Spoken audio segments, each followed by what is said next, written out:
The pharmacy at 1147 had a quality the daytime hours never managed. The fluorescent lights were the same lights, the shelves the same shelves, the stock printer behind the counter still clicking at its irregular intervals, as if conducting an audit it never intended to finish. But without the daytime traffic, the space finally felt like itself, undisguised, the way a room feels when everyone has left it and everything settles back into what it actually is rather than what it performs during business hours. I had worked the overnight shift at this location for 3 years, Tuesday through Saturday, 11 to 7, and I had come to think of the late hours as the truest version of the place, the version that existed underneath the transactional surface of the day. I was restocking the printer cartridges when the door chimed. He came in the way certain people come into small spaces, tall, a dark wool coat, no particular hurry, with the specific quality of occupying a room without actively trying to, the kind of presence that reads as unremarkable until you look a second time and realize it was never unremarkable at all. He moved through the entrance with the bearing of someone who had already assessed the layout before he was fully through the door. He came directly to the counter and set a prescription slip on the surface without preamble. No greeting, no pleasantries, just the slip placed on the laminate with a precision that was clearly habitual, the precision of someone who does all physical things exactly the same way, every time. Liam Donovan. I entered the name into the system and reached for the tray. The account came up flagged, a corporate proxy link. I had processed this account before. Over 3 years it had appeared, and I had moved past the flag efficiently because seamless functioning does not require attention. What I had not done before was look at the secondary field. Donovan S. The linked household account. The fills had been running through the secondary listing the entire time. I looked at the man across the counter and then at the prescription slip in my hand and then at him again. He set his credit card on the counter after I said her name. Very carefully, with the deliberate care of someone handling something that has just become fragile in the last 30 seconds. He had gone completely still when I said Sophie's name. Still in the way a room goes still when something is placed into it that changes the weight of the air. His hand had been moving toward his wallet in the automatic motion of a routine transaction, and it stopped exactly where it was and did not continue. I finished the prescription, ran the card, labeled the bag.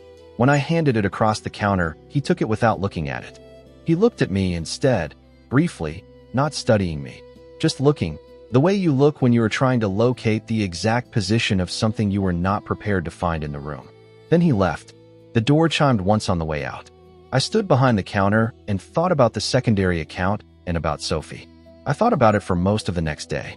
I carried the thought the way you carry something that has no good place to be set down, something that does not belong in your hands, but has no other location yet. I had worked the overnight shift for 3 years with very little that I would call memorable in the personal sense. The pharmacy near the financial district attracted customers who appeared and disappeared without creating a personal history. Efficiency was the point. The transaction was the whole of it, and the whole of it began and ended at the counter. Sophie was the exception to that pattern, and she had made herself the exception herself over many Thursdays, in small increments that I had not fully registered as a pattern until I stepped back far enough to see the shape. She had come in during my first month, 14 years old, managing her own insulin fills with the attention to detail I expected from adults who had been managing complex conditions for decades. She introduced herself by name on the second visit, extending her hand across the counter as if we were meeting in a professional context, which was how she treated every counter she approached. The questions she asked were not the usual questions. She did not ask about side effects or what to do if she missed a dose.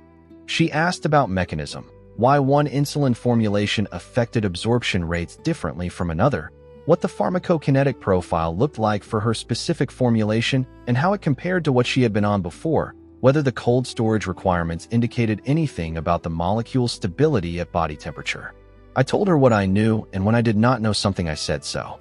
She came back 2 weeks later with a follow-up to what I had told her, having looked up the answer herself and wanting to compare notes. By the 3rd month, there was a reliable 15-minute conversation every Thursday, and by the end of the first year, I had understood that Sophie Donovan was going to be a doctor the same way I understood certain prescriptions, not as a future possibility, but as a present fact that simply required time to make official. I looked at the account history that afternoon, in the sections I was authorized to access. The secondary household flag. The corporate proxy link. The account had been running in this configuration for the entire 3 years I had been at this location, which meant it had been running this way before I arrived, and I had simply not noticed because there had been no reason to look. What I had now was a reason. The flag had always been there. The flag had simply never previously been connected to someone I had a face for. What I kept thinking about was not the structure of the account, but the name in the secondary field. 3 years of Phil's. 3 years of Sophie coming in every 2 weeks with her waterproof folder and her precise questions, and, in the last year, her sketchbook full of anatomical drawings she was teaching herself to see correctly. 3 years of a corporate account flag that I had moved past efficiently because the processing was routine. 3 years in which I had never once thought to connect Sophie to whoever was routing payment through a proxy, because the design of the arrangement was that there was nothing visible to connect. The invisibility was the design. He returned the following night. He came in 20 minutes before midnight, without a prescription slip, which was unusual enough that I looked up before he was fully at the counter. He moved to the end of the counter, to Sophie's end, nearest the stool she preferred, and said without introduction, "What does she talk about when she comes in?" I told him. The biochemistry questions, the way she tracked her own patterns rather than relying exclusively on automated monitoring. The medical school plan she had mentioned early in the first year and not mentioned since, as if she had decided to stop announcing it and simply proceed. I told him that she came prepared to the counter the way students come prepared to office hours when they have actually done the reading. I was describing the habit she had developed of drawing while she waited for fills when I reached under the counter and found what I had been thinking of. I set it on the surface between us. Green spiral bound, hardcover, elastic closure worn soft on the right side from repeated use. Sophie had left it 6 weeks ago on a busy Thursday afternoon. I had set it on the shelf below the counter, expecting her to ask for it at the next visit. She had not asked, and I had not brought it up, and the book had remained on the shelf through 6 more Thursday visits. He looked at it without picking it up. Then, "Can you describe the cover?" "Green," I said. "Spiral bound. Hardcover. Small elastic closure on the right side." He went still again. His particular stillness, the specific one I was beginning to recognize as his reflex rather than his choice. The stillness of someone for whom going still under certain conditions has become as automatic as flinching is for other people. He looked at the notebook on the counter between us, and in the looking I could see what he was locating. Not the object itself, but the distance between what the object was and what he had expected to find at the end of it. The distance was 3 years. The object was a notebook his daughter had filled with drawings of the things she wanted to understand. "I gave her one like that," he said. 3 Christmases ago." He picked it up. He held the weight of it without opening it, his thumb moving once along the worn edge of the spiral binding.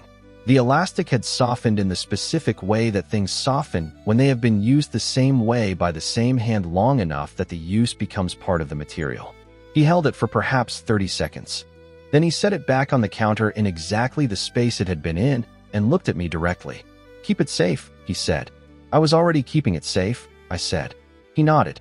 He stayed in Sophie's spot, the space in front of the stool at the far end of the counter, without appearing to notice that he had drifted to exactly that position. I went back to what I was doing. The climate system ran its cycle. At some point, without ceremony, he said goodnight. I put the sketchbook back on the shelf and stood for a moment in the quiet after the door chimed, thinking about what it means to call a green spiral notebook a specific detail rather than an anecdote, to carry the exact color and the elastic closure across 3 Christmases and deliver them as coordinates rather than memories. He came back the next night, and the one after that, not with prescriptions, with nothing, or rather with the specific nothing of someone who has found a place to come and is still working out why exactly. He arrived after 11:30 each night, and he stayed between 20 minutes and an hour. And during that time, he mostly stood at the counter while I worked, and we talked in the way that happens when 2 people are both occupied with separate tasks, and speaking intermittently is easier than either sustained conversation or sustained silence. He asked about the pharmacy, how long I had been at this location, how the overnight shift functioned operationally, whether the building had always housed a pharmacy or had been something else before. I answered. He asked about my illustration work, which I had mentioned in passing on the 3rd night in the context of something Sophie had asked about skeletal muscle anatomy, in which he had filed and retrieved the way he retrieved all details, without effort, without announcement. I told him about the textbook projects, the curriculum work, the specific challenge of anatomical illustration designed for teaching rather than publication, that it has to be accurate enough to be clinically reliable, clear enough to be pedagogically useful, and rendered with enough intention that a student will look at it rather than at the simpler version on the previous page. He listened the way people listen when they are genuinely interested in the mechanism of a thing rather than in what the thing says about the person describing it. On the fourth night, he mentioned something about his company. Not what the company was or how it operated, but what it had originally been intended to be before it became what it became, which was a different thing from the original intention. He said this briefly, in the past tense, without emphasis. I did not ask follow-up questions. He did not appear to need them.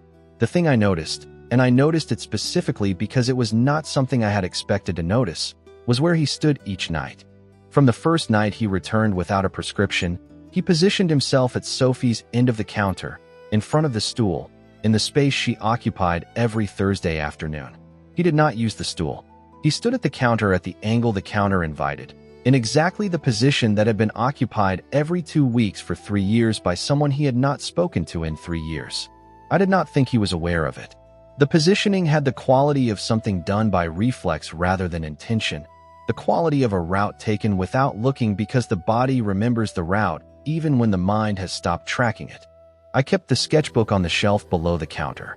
On the nights he came in, sometimes I was working on the opposite side of the pharmacy when he arrived, and by the time I came back to the counter, he would be standing in Sophie's spot, looking at the counter surface, and I would take the sketchbook from the shelf and set it between us without comment, and he would look at it without touching it, and we would talk about something else.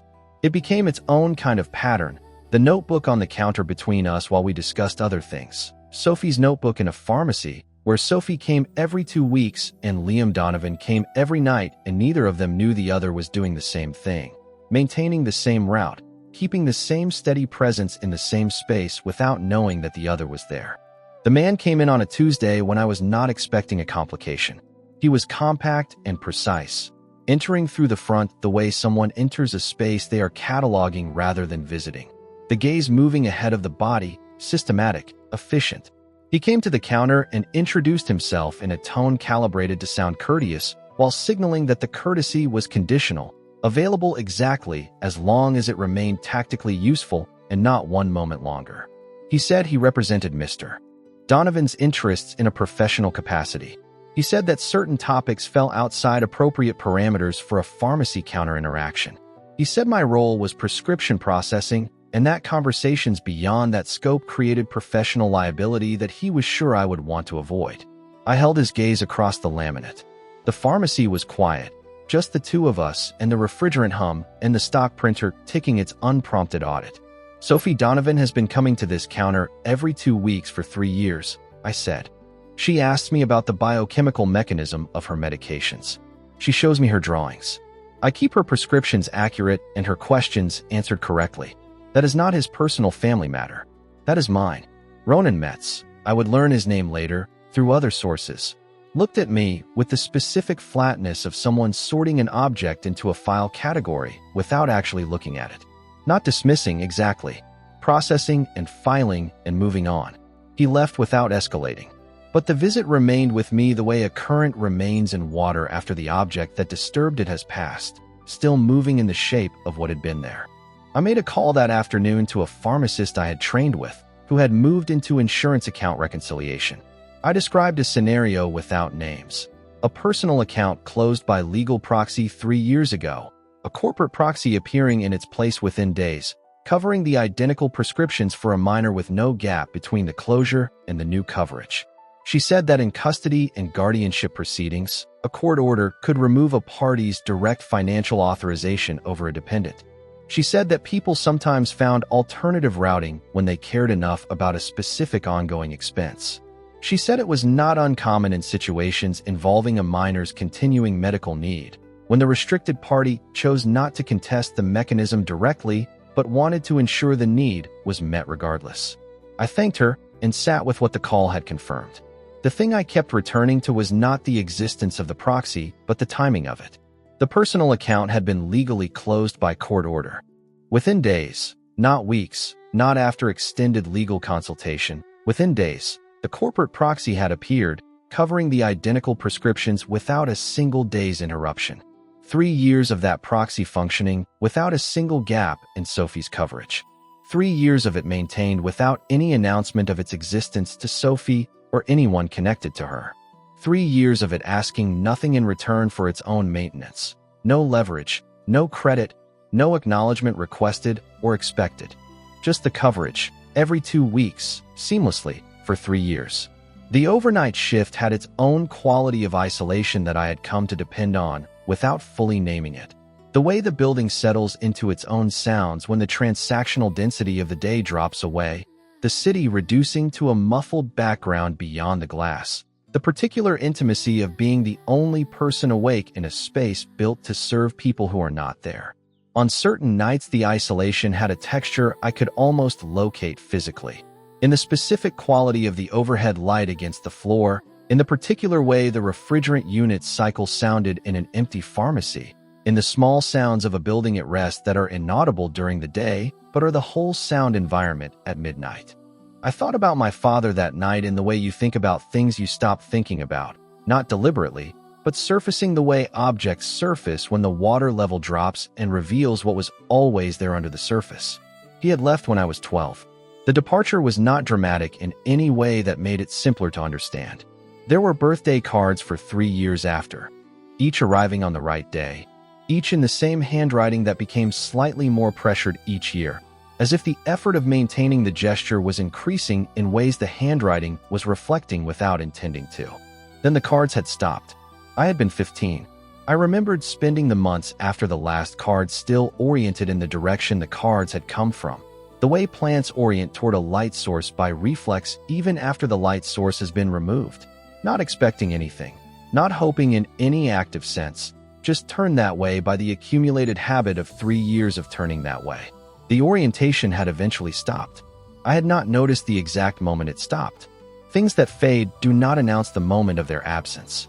I thought about Sophie on the stool with the prepaid card turning between her fingers, telling me she had decided not to solve the mystery of the account because some mysteries were better left alone.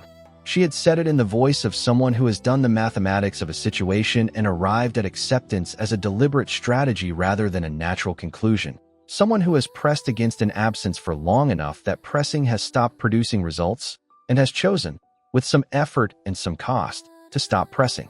I understood the choice completely. I understood what it had taken to make it and what it cost to maintain it every time the subject came near. What I was not certain she understood was that the absence had not been still. The absence had been constructing a payment route, maintaining a payment route, watching from the other side of an anonymous corporate connection as her prescriptions came through every 2 weeks with complete reliability for 3 full years, without ever using any of it as leverage, without ever announcing it as an act of care, without ever expecting to receive acknowledgement for it. Sophie had decided the mystery was better left alone. She had not been wrong to decide that based on what she knew. But what she knew was the surface, the account flag, the anonymous setup, the seamless functioning. She had not known that the seamless functioning was a daily decision, that it was renewed every 2 weeks, that it was itself the message, and the message had been sending the whole time, and the message was, I am here, and I am paying attention, and I will not let the prescription lapse even if I am not allowed to say so. He came in just before midnight, through the side entrance. He moved through the pharmacy without the deliberate composure I had come to associate with him. He moved like someone who needed to reach a place, and the getting there was consuming most of what he had available. He came to the counter and set both hands flat on the surface and looked at me directly, and I could see immediately that something had happened in the last few hours that had not happened before. She has been trying to reach me, he said. 6 months of messages. Notes left at a contact address I check every week without fail. He stopped, and in the pause I could hear what the pause was holding. Tonight my lawyer brought me intercepted correspondence. 6 months of messages from Sophie that my second-in-command had been holding. He decided they were a security concern and chose not to pass them to me. His hands were flat and still on the counter.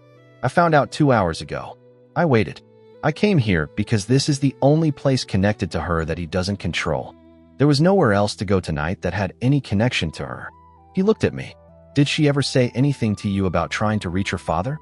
A pharmacist's memory for exact wording is a trained thing. I thought about a Thursday visit 6 months ago.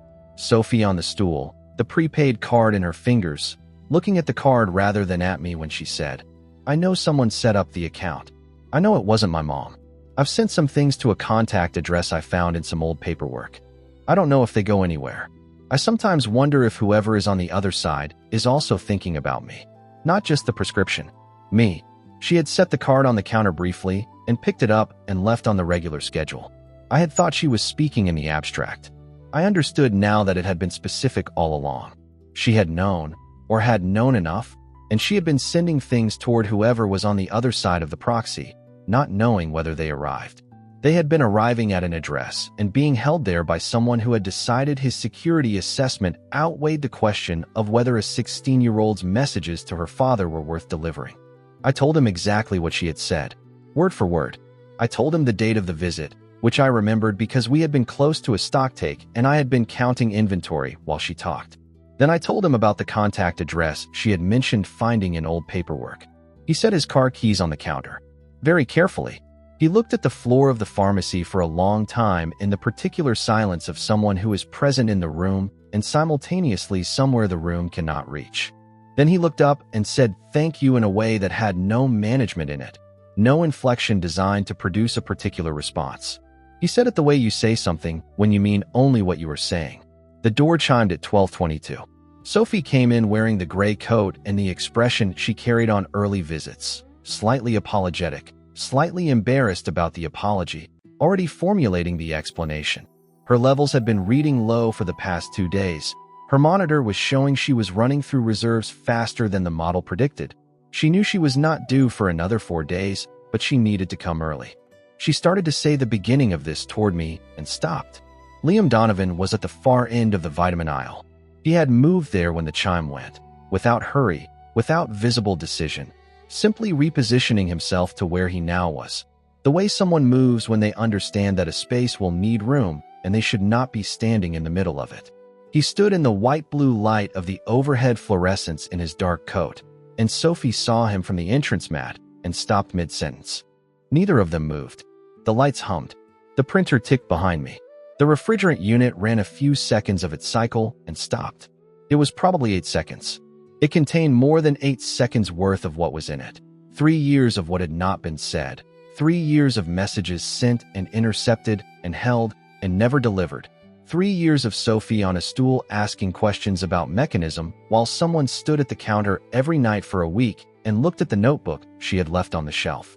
Through the glass front of the pharmacy, I could see the dark car at the curb that had not been there 20 minutes before, and a figure coming out of the passenger door, compact, precise, taking inventory of the entrance with the systematic efficiency that had become recognizable to me. Ronan Metz had followed Liam here, and when Sophie's unexpected arrival changed the calculus of the situation, he was already moving toward the pharmacy door. Liam's phone was at his ear before the car door finished closing. He said something brief, 4 or 5 words, the specific economy of someone issuing a directive that does not require explanation because the authority behind it is not in question. And through the glass I watched Ronan stop on the pavement, receive the call, look through the door at Liam, and walk back to the passenger side of the car. He sat in it. The window stayed up. Sophie said, "You were covering the prescriptions." Liam said, "Yes." She said, "The whole time." He said, "Yes." She looked at me. I reached under the counter and set the green sketchbook on the surface between us. Sophie picked it up and held it first the way he had held it the first time I set it in front of him, feeling the weight before anything else, then the spiral binding, then the worn corner of the hard cover that had softened from 3 years of being handled the same way by the same hand. She opened it to a page near the back, and I could see from where I stood what was on the page. A detailed anatomical rendering of the human heart in 2 pin weights, the chambers and valves and major vessels labeled in her handwriting along both margins, cross-referenced to a chapter number, the coronary arteries traced over the main structure in a finer pen. The drawing was better than good in the specific way that work becomes better than good when the person doing it is not performing competence, but genuinely trying to see the thing correctly, to see what is inside and render it truthfully. She had drawn the heart because she wanted to understand the heart. The understanding was in every line. She turned the notebook and held it out toward him. He looked at it for a long time without taking it. "You are going to medical school," he said. Not a question, not a prediction. The statement of a fact that had already been established and needed only to be said aloud to become something both of them had said. Sophie said, "Yes." The documentation against Ronan moved through the appropriate channels with speed and precision. 6 months of time-stamped, intercepted messages from a minor, logged and preserved, constituted grounds that required very little interpretation. Ronan Metz was removed from his position within the week. His access was terminated in sequence and confirmed. The process took 7 days, and during those 7 days I continued working the overnight shift, keeping the sketchbook on the shelf below the counter, and did not hear from either of them until the week was over. The custody modification process began the following month. It would take time, depositions, structured negotiations, conversations in rooms designed for the purpose. It would require Sophie to say what she wanted in places where what she said would be recorded. It would take months, but it began. The beginning was what had been missing for 3 years, the thing prevented from starting by a secondary decision made by someone who was not the person whose life it affected. The beginning was real now and already in motion. Sophie and Liam talked in the pharmacy for close to 2 hours on the night she came in early. I stayed behind the counter and gave them what the space could give: the low overnight lighting, the absence of other customers, the particular quality of late-night pharmacy quiet that is accustomed to serious things being said in it and has made room for them. I could hear the conversation because neither of them whispered and the space was small and they were not performing privacy. They were simply talking in the easy volume of people who have stopped managing the impression they are making. Sophie asked about the years between, specifically and in order.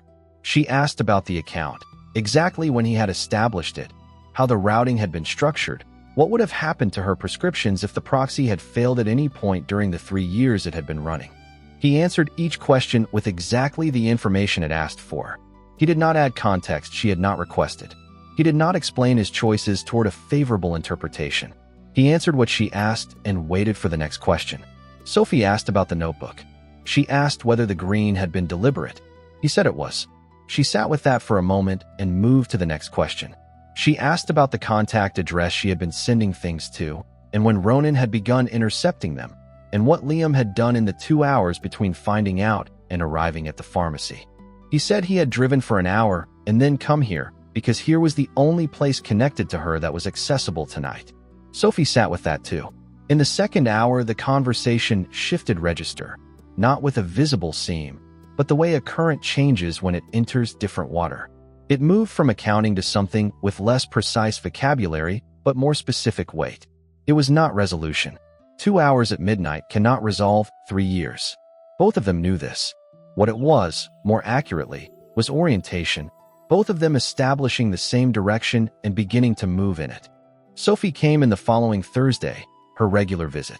She handled her fill and then stayed a few minutes after the bag was ready. She told me he had not explained anything.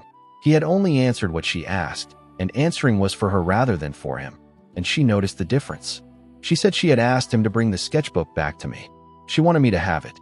2 weeks later, Liam came in during the morning. He set the sketchbook on the counter between us. "Sophie mentioned you do medical illustration," he said.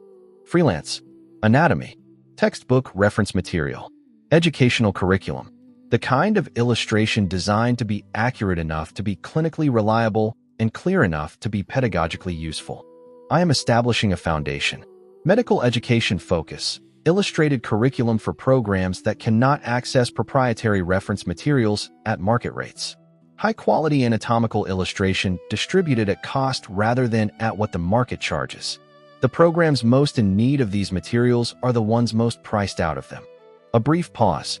"I need someone who does this work correctly and understands what the illustration is actually for." I looked at the sketchbook on the counter. The worn elastic. The green cover. The corner softened from 3 years of being handled carefully by someone who understood it was worth handling with care. I had kept it for 6 weeks without being asked to. I had thought about it on the night Sophie came in and did not ask for it back, and I had understood that she was not ready for it to return to where it had come from, and I had kept it until she was ready. "I will look at what you are proposing," I said. He nodded once and slid the sketchbook the last inch across the counter toward me. I picked it up. The weight it had always been. The weight of a notebook, which is the weight of what someone puts into a notebook page by page when they are alone and thinking, slowly and with increasing certainty, about who they intend to become. I put it on the shelf below the counter, in the place it had always lived. It was still the safest place I knew for it.